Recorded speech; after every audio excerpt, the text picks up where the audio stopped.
그들을 믿어. 미국 교역자 부커. 워싱턴을 몹시 바쁜 사람이었다. 자기가 세운 터스키 대학교를 운영했으며 대중으로 또 대상으로 연설하고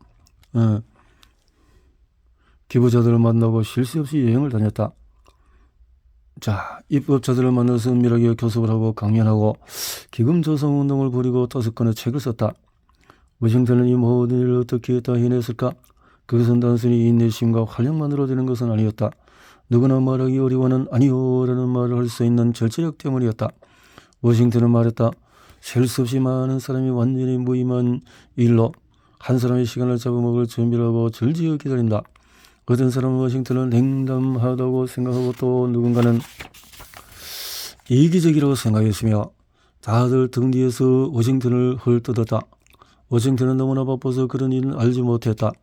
워싱턴은 가장 중요한 일을 가장 중요하게 대한다는 삶의 기준을 세웠고 이를 실천했다. 특히 자신에게 가장 중요한 일이라고 여긴 흑인들의 인권운동을 할 때는 더욱 그랬다. 그는 노예 생활을 한 마지막 세대였는데 흑인 사회의 대표적인 리더로 활동하는 일을 그의 삶에서 가장 중요한 일로 삼았다. 워싱턴에게 민권운동이 가장 중요했다면 우리에게 가장 중요한 일은 뭔가? 이것이 가장 중요한 질문이다. 우리가 그 답을 물은다면 어떤 일에 네라고 대답하고 어떤 일에 아니오라고 대답할지 무슨 수로 알 수 있을까? 어떤 일에 나서야 하는지 말아야 하는지 어떻게 알까? 일찍 일어나야 할 이유를 어떻게 알며 무엇을 견디려고 무엇을 훈련해야 할지 알 수 있을까? 알 수 없다. 그저 준비 없는 다치는 대로 대처할 뿐이다. 자신에게 다가오는 모든 하려고 흥미로운 것에 이것은 당신을 위한 잠재적인 기회예요. 1분이면 돼요. 미리 감사드려요. 바쁘신 줄 알지만 같은 모든 말에 무방비의 상태가 된다. 자기 인생을 명확한 목표 지점에 맞춰두지 않는 사람은 자기 행동 하나하나를 조화롭게 조직하지 못한다. 프랑스의 서성가 미셸 드 몽테뉴가 한 말이다. 스토아 철학자들은 이렇게 말했다. 자신이 어디로 항해하는지 모른다면 어떤 바람도 풍길 수가 없다. 이 말은 일단 한번 물러서서 생각해보는 절제가 필요하다는 뜻이다. 나는 무엇을 하는가? 내가 우선시해야 할 것은 무엇인가? 내 일에, 내 가족에게, 내 세상에서 내가 해야 할 중요한 역할은 무엇인가? 그 다음으로는 그 밖의 모든 것은 무시하는 절제가 필요하다. 부커 워싱턴에게 흑인 남녀를 교육한다는 강력한 목적의식이 있었고 그 외에 다른 일이 자기 시간을 잡아먹는 상황은 모조리 거부해야 한다는 절박함이 있었다. 그런 기준이 없었다면 너무나 많은 사람이 그러듯이 워싱턴 역시 압도되었을 것이고 여기저기서 요청이 들어오고 주의를 빼앗길 때마다 그의 시간과 힘은 분산되었을 것이다. 세상 사람들이 어떻게 해서 오랜 시간이 필요한 일을 훌륭하게 해내며 다른 모든 일을 예컨대 사교적인 일이나 경제적인 일까지 다 잘 해내는지 나도 그 방법을 좀 알았으면 좋겠다. 존 스타인백이 에덴의 동적을 쓰던 시기에 장편 소설을 쓰는 길고 고된 일에 관해서 말이다. 정말로 사람들은 그렇게 그런 일을 해내는 것일까? 사실 그들은 모든 일을 잘 해내지 못한다. 나머지 모든 쓸데없는 일에 대해서 아니요라고 말할 절제력이 없이는 직업적인 일이든 개인적인 일이든 그 어떤 일에도 온전히 전념할 수가 없다. 인터뷰 요청, 활발한 소셜미디어 활동, 화려한 만찬 파티, 이국적인 곳으로 떠나는 여행, 쏠쏠한 수입을 안기다 곁다리, 사업, 흥미로운 최신 유행 등이 재미없다거나 잠재적인 이득이 없다는 말이 아니다. 다만 그런 일에는 기회비용에 따르면 누구에게나 한정된 자원과 에너지를 얻어간다는 것이 분명하다. 성공한 많은 사람들은 방해받지 않고 오롯이 집중하는 큰 뭉텅이의 시간 덕분에 성공할 수 있었다고 말한다. 하지만 이렇게 집중하는 시간을 길게 잡아둘 만큼 하루하루를 또는 자기 삶을 잘 계획하는 사람이 얼마나 되겠는가? 그러면서 사람들은 자신이 왜 탈진했는지, 왜 생산성이 떨어지는지, 왜 늘 압도되고 뒤처지는지 궁금해한다. 여기 피할 수 없는 논리가 있다. 우리가 무언가에 대해서 네라고 말하는 것은 무언가에 대해서 아니요라고 말한다는 뜻이다. 그 누구도 동시에 두 장소에 있을 수가 없다. 아무도 두 가지 이상의 모두 집중력을 쏟을 수가 없다. 이런 현실이 지닌 힘은 우리에게 유익하게 작용할 수도 있다. 아니요는 또한 네일 수도 있다. 중요하지 않은 것에 아니요라고 대답하는 것은 정말로 중요한 것은 네라고 대답하는 것이다. 하나의 기회에 퇴짜를 넣는 것은 또 다른 기회를 키운다. 이것은 직업적인 성공의 열쇠일 뿐만 아니라 개인적인 행복의 열쇠이기도 하다. 누군가가 딱 몇 번만 내달라고 부탁하는 것은 곧 우리 주머니를 털어가는 짓이다. 게다가 우리는 우리한테서만 도둑질하는 것이 아니다. 그들은 동시에 우리 가족에서도 우리 동료들에게서도 우리 미래에서도 도둑질하는 것이다. 이 사실을 우리가 중요하지 않은 일을 하는데 동의할 때 또는 한 번에 너무 많은 일을 하겠다고 약속할 때도 적용이 된다. 이때 도둑은 바로 우리 자신이다. 아무도 우리를 억지로 전화회의에서 참석하게 하지 않는다. 아무도 우리를 이 행사에 참석하라고 또는 저 상을 받으라고 강요하지 않는다. 모든 이메일에 답장을 해야 하고 모든 전화를 받아야 하고 모든 뉴스에 자기 의견이 있어야 한다고 규정하는 법률은 없다. 정보통신기술업계에서는 기능가부화라는 말이 있다. 창업자나 프로젝트 관리자가 어떤 구성의 핵심 개념에만 집중할 만큼 절제력이 충분하지 않아서 그 프로젝트에 너무 많은 것을 우겨넣는 현상을 일컫는 말이다. 모든 사람을 만족시키려고 노력하다가 결국 아무도 만족시키지 못하게 되는 것이다. 모든 것을 하려는 노력으로는 아무것도 성취하지 못한다. 시간을 내달라는 부탁을 거절하지 못하고 모든 사람과 잘 지내려고 노력하는 우리의 이 약한 부분을 깊이 들여다보면 바로 그런 변명거리를 원하는 마음인지도 모른다. 우리가 그 요청을 모두 들어준다면 저조한 성과에 대한 책임을 모면할 수가 있다. 내가 그렇게 바쁘지만 않았더라면 하고 변명할 수 있을 텐데 말이다. 반면에 스스로 절제할 줄 아는 사람은 영국의 여왕 엘리자베스 2세의 좌우명처럼 안 그러는 것이 좋겠다라고 말한다. 아니면은 미국의 동화작가 이비 화이트의 재치 있는 말을 빌려서 써도 좋겠다. 화이트는 명망 있는 높은 위원회에 들어오라고 요청을 받았을 때 거절할 수밖에 없다라고 말했다. 그리고 이유는 말할 수 없다라고 덧붙였다. 미국 샌드라 데오코너 대법관과 일한 적이 있는 한 서기는 언젠가 존경심을 담아서 이렇게 말했다. 샌드라는 내가 아는 여자 중에서 미안하다고 말하지 않는 유일한 사람이다. 많은 여자들은 미안하지만 그것을 할 수가 없다라고 말하지만 샌드라는 그냥 안 한다라고 말한다. 안 한다고 말하라. 거부한다는 것을 떳떳하게 인정하라. 될 수 있으면 예의를 갖추되 뜻뜻이 말하라. 왜냐하면 그것은 당신의 인생이니까. 그리고 결정할 권한은 자신에게 있으니까. 그 권한을 단단히 움켜쥐므로써 우리는 강력한 사람이 된다. 세상에서 가장 큰 권력을 쥐고도 자기 야망과 욕구의 노예가 되어버린 어떤 사람, 어마어마한 제국을 지배하면서도 회유와 간청과 노예가 된 정복자, 돈 벌 기회를 놓칠까봐 전쟁 건강한 억만장자, 언제나 반짝거리는 새로운 것을 쫓는 지도자보다도 실제로 더 강력한 사람이 된다. 비범한 일을 이루었지만 매일같이 자유가 더 줄어드는 불을 받는다면 그것이 무슨 소용인가? 자신이 선택한 것이 자유로운 선택이었다고 생각할지 모르지만 항상 내라는 답을 선택한다면 그것은 딱히 선택이라고 볼 수가 없다. 매티스 장군이 미국의 국방부 장관으로 있던 시기의 한 일화가 그처럼 범상치 않아 보이는 것도 아마 이 때문일 것이다. 사적인 시간을 좋아하고 임무에만 철저한 것으로 악명 높은 매티스는 워싱턴의 정치인들의 영물통합의 돼지처럼 줄지어 기다리는 일요일 아침에 토크쇼에 출연하는 일에 관심이 없었다. 그는 자기 이름값을 높이는 일에 신경 쓰지 않았고 정치쇼를 하는데도 관심이 없었다.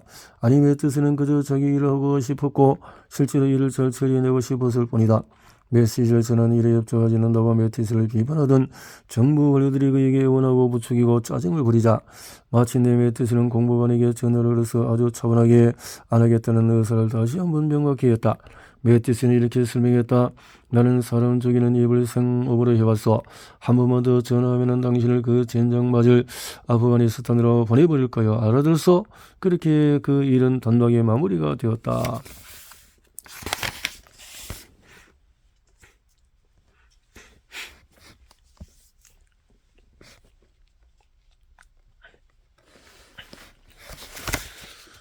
새벽은 오직 당신만의 시간이다. 새벽은 오직 당신만의 시간이다.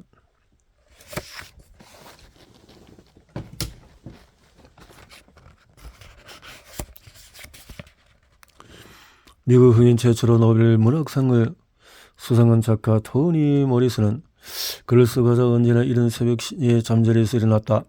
그리고 어둠 속에서 조용히 움직이며 그날 첫 커피를 끓였다. 정신이 점점 맑아지고 태양이 떠오르고 아침 햇빛이 방 안을 채워가는 동안에 아파트의 책상에 앉아서 글을 썼다. 모리스는 수년간 이 일을 계속했다. 작가뿐만 아니라 목표를 추구하며 바삐 살아가는 수많은 사람이 항상 활용해온 종교와 상관없는 신성한 의식을 실천한 것이다. 나중에 모리스는 이렇게 회고했다. 작가는 누구나 작품 속으로 빠져들 수 있을 것 같은 장소 또는 자신이 하나의 통로가 되는 신비로운 과정에 참여할 수 있는 것으로 다가갈 방법을 찾아낸다. 나에게 그것으로 이동한다는 것을 알리는 신호는 빛이다. 빛 한가운데에 있는 것이 아니라 빛이 도착하기 전에 거기 있는 것이다. 어떤 의미에서는 그것이 내게 창작의 능력을 부여한다. 물론 그것은 정신적인 일인 만큼 실용적인 일이기도 했다. 경력 초기의 모리스는 어린 두 아이를 혼자서 키우며 일하는 엄마이기도 했으니까. 랜덤하우스 출판사로 편집자로 일하는 시간이 낮을 다 잡아먹고 나머지 모든 순간은 아이들이 차지하다 보니 늦은 저녁이 되면 모리스는 피곤해서 아무 생각도 할 수 없을 정도로 기력이 고갈한 상태가 되었다. 어둠이 물러가고 새벽이 밝아오는 사이에 그 소중한 아침의 시간에 아이들이 엄마하고 부르기 전에 출근하기 전에 책상에 쌓이는 은고더미가 그의 손길을 여부하기 전에 전화통화를 하기 전에 청구서들이 손질하기도 전에 설기절할 그릇이 쌓이기 전에 바로 그때가 모리슨이 글 쓰는 사람이 될 수 있는 시간이었다. 이른 새벽의 시간에 모리슨은 자유로웠다. 일찍 일어난 모리슨은 자신감 있고 머리가 맑고 기운이 넘쳤다. 이른 새벽의 삶에서 해결해야 할 문제가 현실이 아닌 목록으로만 존재했다. 그 시간에 중요한 존재하는 것은 오직 이야기와 영감과 예술뿐이었다. 1965년 34살의 나이에 이혼한 후 모리슨은 그렇게 큰 첫 장편 소설을 쓰기 시작했고 말도 안 될 만큼 압도적인 그래서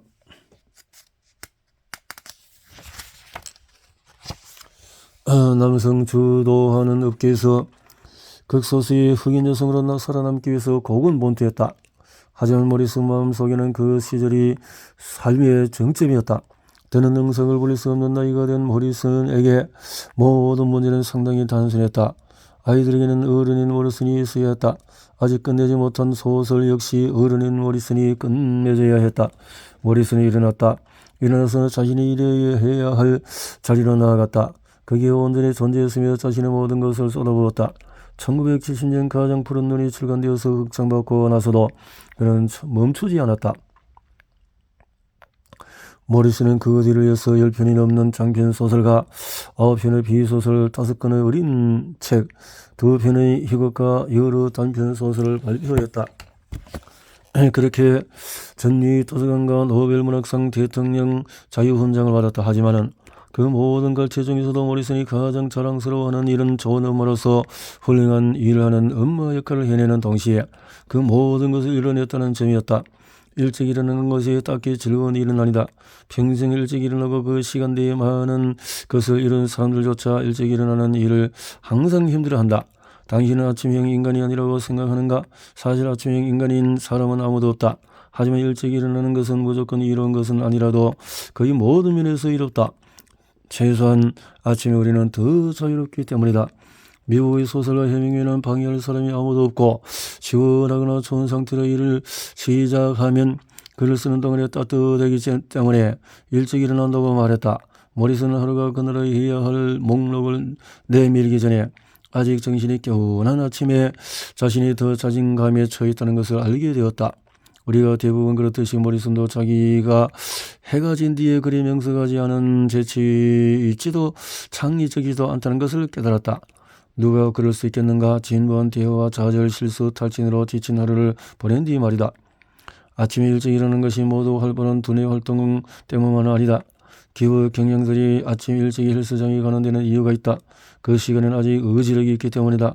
사람들이 아침에 책을 읽는 생각하는데도 이유가 있다. 나중에는 그럴 시간이 없을 수 있기 때문을 알기 때문이다. 코치들 훈련장에서 다른 누구보다도 일찍 도착하는 데는 이유가 있다. 그렇게 해야 남들보다도 먼저 시작할 수 있기 때문이다. 일어나서 행동하자. 아직 몸과 마음이 개운할 때 할 수 있을 때 말이다. 그날의 빛이 밝기 오전에 차가 도로를 가득 채우기 전에 우리의 시간을 붙잡자. 아무도 우리를 쳐다보지 않는 시간에 다른 사람들은 모두 아직 자는 시간에 새로운 기회가 있다. 마르코스 아우렐리우스가 자신에 대한 진지한 성찰을 기록한 명상록을 보면은 세상에서 가장 큰 권력을 지녔던 그조차도 새벽에 본능적으로 필사적으로 이불 속에 머물기 원하는 자신을 일으키기 위해 끊임없이 자신을 설득했음을 알 수가 있다. 아우렐리우스는 일어나기 싫어하는 자신에게 이렇게 묻는다. 내가 이런 것을 위해서 창조된 것인가? 다음 점에 대해서 머무른거리고 따뜻함 속에 머무르기 위해서 물론 이불 속에 머무는 것이 더 기분이 좋다. 하지만은 그것이 우리가 태어난 이유일까? 좋은 기분을 느끼는 것이 그것이 우리가 삶이라는 천문을 절대 다시는 갖지 못할 지금 이 순간이라는 선물을 사용하는 방식인가? 식물이, 새가, 개미가, 거미가 또 벌이 각자 온 힘을 다해서 자기 할 일을 처리하고 세상에 질서를 부여하는 것이 보이지 않는가? 아우렐리우스는 자신에게 말했지만 이는 또한 우리에게 하는 말이기도 하다. 인간으로서 자기 일을 기꺼이 하지 않으려는 것인가? 왜 자기 본성이 요구하는 일을 하러 달려가지 않는가? 수천 년이 지난 뒤에 우리는 여전히 자명종이 울리면은 몇 분 뒤에 다시 울리도록 알림을 설정한다.